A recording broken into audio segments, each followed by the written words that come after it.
મિત્રો, મૃત્યુ થયા બાદ માતા પિતાની તસવીર ઘરમાં લગાવવી જોઈએ કે નહીં?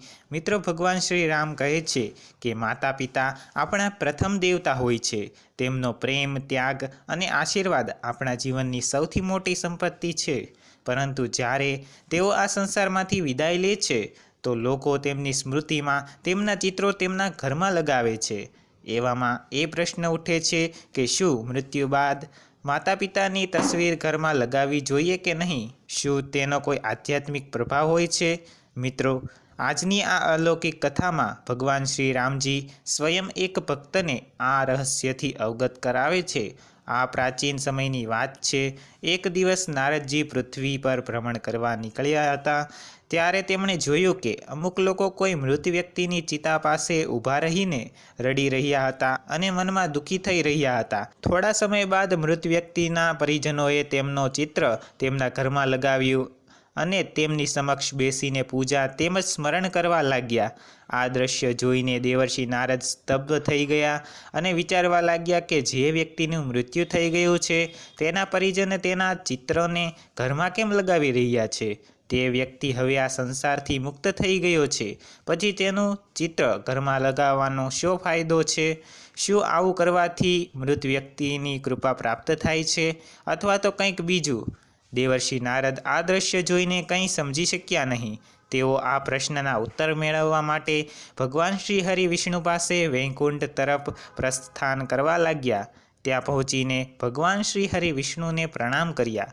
ભગવાન વિષ્ણુજી દેવર્ષિ નારદને જોઈને સમજી ગયા કે આજે તેઓ કોઈ સંદેશ લઈને પધાર્યા છે. ત્યારે ભગવાન વિષ્ણુ બોલ્યા, હે બ્રહ્માનંદન, તમારું વૈકુંઠ લોકમાં સ્વાગત છે. આજે કયા ઉદ્દેશ્યથી તમે અહીં પધાર્યા છો?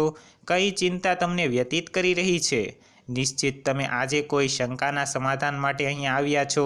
ભગવાન વિષ્ણુની વાણી સાંભળી દેવર્ષિ નારદ કહે છે, હે પ્રભુ, આજે હું તમારી પાસે એ જાણવા આવ્યો છું કે પૃથ્વી પર જ્યારે કોઈ વ્યક્તિને મૃત્યુ થાય છે તો તેના પરિજનો તેમના ફોટા ઘરમાં કેમ લગાવે છે? શું આવું કરવું યોગ્ય છે? આવું કરવાથી પરિજનોને શું લાભ થાય છે? શું મૃત વ્યક્તિના આશીર્વાદ તેમના ઉપર બનેલા રહે છે? દેવર્ષિ નારદની વાત સાંભળીને ભગવાન શ્રી હરિ વિષ્ણુ બોલ્યા, હે દેવર્ષિ, આજે તમે એક અત્યંત મહત્વપૂર્ણ પ્રશ્ન પૂછ્યો છે. તમારા આ પ્રશ્નના ઉત્તરમાં સમસ્ત માનવ જાતિનું કલ્યાણ છુપાયેલું છે. હે નારદજી, હું તમને આ પ્રશ્નનો ઉત્તર એક અલૌકિક કથાના માધ્યમથી આપું છું. તમે આ કથાને અંત સુધી ધ્યાનપૂર્વક અવશ્ય સાંભળજો, કારણ કે જે કોઈ વ્યક્તિ આ કથાને સંપૂર્ણ રૂપથી શ્રવણ કરે છે તેના ઉપર મારી કૃપા સદાય બની રહે છે. દેવર્ષિ નારદ બોલ્યા, હે પ્રભુ, હું તમને વચન આપું છું કે જ્યાં સુધી તમે આ કથા સંભળાવશો હું તેને પૂરી શ્રદ્ધા અને ધ્યાનથી સાંભળીશ. કૃપા કરીને તમે મને તે કથા સંભળાવો. ત્યારે ભગવાન શ્રી વિષ્ણુજી કથા આરંભ કરતા બોલ્યા, હે બ્રહ્માનંદન દેવર્ષિ નારદ, આ કથા સમસ્ત સંસારના લોકોનું કલ્યાણ કરવાવાળી છે. આ ખૂબ પ્રાચીન કાળની વાત છે, જ્યારે ભારતમાં રામદાસ નામનો એક યુવક રહેતો હતો. રામદાસ ભગવાન શ્રી કૃષ્ણનો પરમ ભક્ત હતો. તે સદાય સાચા ધર્મનું પાલન કરતો અને તેના માતા પિતાની સેવા કરતો હતો. સમય ધીરે ધીરે વીતતો ગયો અને તે તેના માતા પિતા સાથે એક સુખમય જીવન વ્યતીત કરી રહ્યો હતો. રામદાસની પત્નીનું નામ સાધના હતું. સાધના પણ એક ચરિત્રવાન, ધર્મનિષ્ઠ અને પ્રતિવ્રતા સ્ત્રી હતી.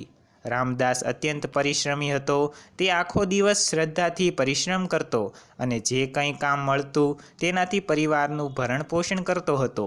તેને પોતાના માતા પિતાથી અત્યંત પ્રેમ હતો. પછી એક દિવસ અચાનક તેના માતા પિતાનું મૃત્યુ થઈ ગયું. રામદાસ અત્યંત દુઃખી થઈ ગયો.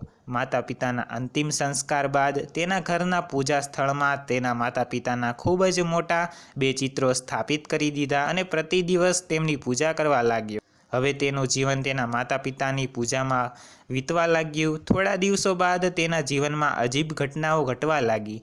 માનસિક અશાંતિ વધવા લાગી. ઘરમાં કલેશ કંકાસ થવા લાગ્યા અને સપનામાં વિચિત્ર દ્રશ્યો જોવા લાગ્યો. હવે તેની પત્ની સાધના સાથે પણ તેનો રોજે રોજ ઝઘડો થવા લાગ્યો. રામદાસનું મન પૂરી રીતે અશાંત બની ગયું હતું. એક દિવસ ગંગાના તટ પર બેસીને રડવા લાગ્યો. તે ગંગા નદીના કિનારે શ્રી કૃષ્ણનું એક મંદિર હતું. રામદાસ શ્રદ્ધા સાથે તે મંદિરમાં જઈને ભગવાન શ્રી કૃષ્ણ સામે બેસીને પ્રાર્થના કરવા લાગ્યો અને કહેવા લાગ્યો કે, હે ભગવાન, હે મુરલીધર, મને માર્ગ બતાવો. હું મારા માતા પિતાની પૂજા કરીને તેમને શ્રદ્ધાંજલિ અર્પિત કરી રહ્યો છું, તો પણ મારા જીવનમાં આટલી અશાંતિ કેમ છે? તે સાચા હૃદયથી ભગવાન શ્રી કૃષ્ણને પ્રાર્થના કરી રહ્યો હતો ત્યારે ત્યાં એક દિવ્ય પ્રકાશ પ્રગટ થયો. ચારો તરફ એક દિવ્ય સુગંધ ફેલાઈ ગઈ અને ભગવાન શ્રી કૃષ્ણ પ્રગટ થયા. તેની આંખોમાં કરુણા અને સ્વર અત્યંત શાંત થઈ ગયા. ભગવાન શ્રી કૃષ્ણને સામે જોઈને રામદાસ સ્તબ્ધ રહી ગયો. તેને વિશ્વાસ નહોતો થઈ રહ્યો કે સ્વયં ભગવાન શ્રી કૃષ્ણ તેને દર્શન આપી રહ્યા છે. પછી તે બોલ્યો, હે પ્રભુ, આજ તમારા દર્શન પામીને મારું જીવન સફળ થઈ ગયું.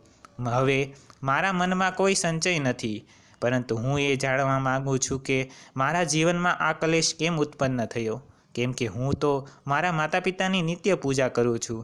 ભગવાન શ્રી કૃષ્ણ બોલ્યા, તારી ભક્તિ અને પ્રેમ મહાન છે.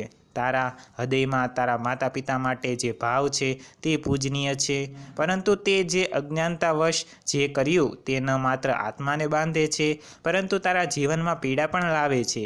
જ્યારે કોઈ પોતાના પ્રિયજનોને ખોઈ દે છે, વિશેષ કરીને માતા પિતાને, તો તેમને યાદ કરવા અને સન્માન આપવું ઉચિત છે, પરંતુ અમુક નિયમ અને મર્યાદા હોય છે જેને દરેક મનુષ્યએ જાણવી જરૂરી છે. હે પુત્ર, જ્યારે કોઈ આત્મા આ શરીરને છોડે છે ત્યારે તેનો ઉદ્દેશ્ય હોય છે કે આગલા જન્મ તરફ આગળ વધવું અને તે યાત્રાને પૂર્ણ કરવી, જે બ્રહ્માંડ એ તેના માટે નિર્ધારિત કરેલી છે.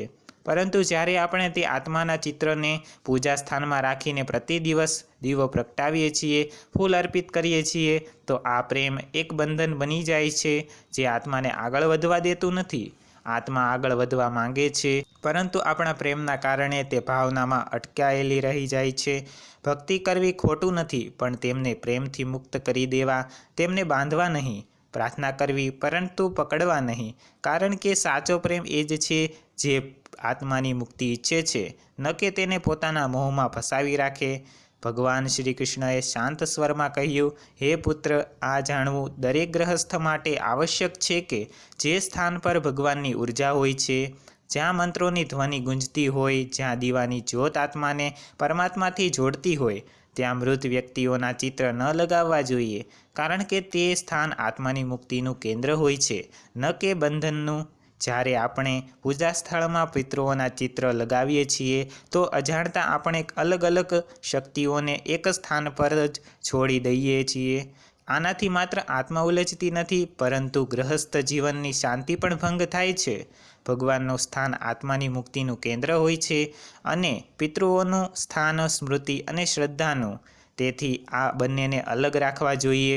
ભગવાન શ્રી કૃષ્ણ આગળ કહે છે કે જો તારા માતા પિતાના ચિત્રને ઘરમાં રાખવા માંગે છે તો ધ્યાન રાખવું કે તે પૂજા સ્થળમાં ન હોવું જોઈએ અને તે સ્થાન માત્ર સ્મૃતિના રૂપમાં હોય, જ્યાં દીવો કે અગરબત્તી ના પ્રગટાવવામાં આવતી હોય, જ્યાં શ્રદ્ધાંજલિ હોય પરંતુ પૂજા નહીં. પૂજા ત્યાં જ હોય છે જ્યાં ભગવાનનું આહ્વાન કરીએ છીએ અને સ્મરણ કરીએ છીએ, જ્યાં આપણે કોઈને પ્રેમપૂર્વક યાદ કરીએ છીએ. હે પુત્ર, પ્રેમ અને પૂજાના અંતરને સમજવું જરૂરી છે. જે આત્મા જઈ ચૂકી છે તેનું સન્માન કરવું, પરંતુ ઈશ્વરની પૂજા અને આત્માને સ્મૃતિનો માર્ગ એક જેવો ન બનાવો. આ જ સાચો ધર્મ છે. જે સંતાપ તારા મનમાં છે તે સ્વાભાવિક છે. માતા પિતાના નિધનમાં દરેક સંતાન તેમના માટે કંઈક કરવા માંગે છે. પિતૃઓની શાંતિ માટે શ્રાદ્ધ અને તર્પણ સર્વોત્તમ ઉપાય છે. આ વૈદિક કર્મોના માધ્યમથી તમે ના માત્ર તેમને સન્માન આપો છો, પરંતુ તેમની આગળની યાત્રા માટે આધ્યાત્મિક શક્તિ પણ પ્રદાન કરો છો. અને આ જ સાચી સેવા છે. જે ચાલ્યું ગયું છે તેને મોહમાં ન બાંધવા જોઈએ, પ્રેમથી મુક્ત કરી દેવા એ પુત્રનો ધર્મ છે. તમે જે કંઈ પણ પુણ્ય કાર્ય કરો તમે તેના નામ પર કરો, જેમ કે ગરીબોની સેવા કરવી, ભૂખ્યાને ભોજન કરાવવું, વૃક્ષારોપણ કરવું. આ જ કર્મો તમારા જીવનમાં તમારા માતા પિતાના આશીર્વાદના રૂપમાં પાછા આવે છે. પ્રેમને કર્મમાં બદલો, આ જ સાચી શ્રદ્ધાંજલિ કહેવાય છે. ભગવાન શ્રી કૃષ્ણએ આશીર્વાદ આપતા કહ્યું, હે પુત્ર, તારા માતા પિતાએ તને ખૂબ જ પ્રેમ આપ્યો. તેમણે પોતાનું સંપૂર્ણ જીવન તારા માટે અર્પિત કર્યું. હવે સમય આવી ગયો છે કે તું તારા પ્રેમમાં તેમને બાંધવાનો સાધન નહીં, પરંતુ તેમને મુક્ત કરવાનું માધ્યમ બને. જો તું તારા ઘરમાં સુખ અને શાંતિ ઈચ્છે છે તો પહેલાં તે આત્માઓને શાંતિ આપ કે જે હવે આ લોકની નથી રહી. તો મિત્રો, મને આશા છે કે તમને આ સરસ મજાની માહિતી જરૂર પસંદ આવી હશે. તો આ વિડીયોને એક લાઇક કરી ચેનલને સબસ્ક્રાઈબ જરૂર કરજો અને તમારા સગા સંબંધીઓને વોટ્સએપ ઉપર પણ શેર કરી દેજો, જેથી તેમને પણ આવી સરસ મજાની જાણકારી મળી શકે. જય માતાજી.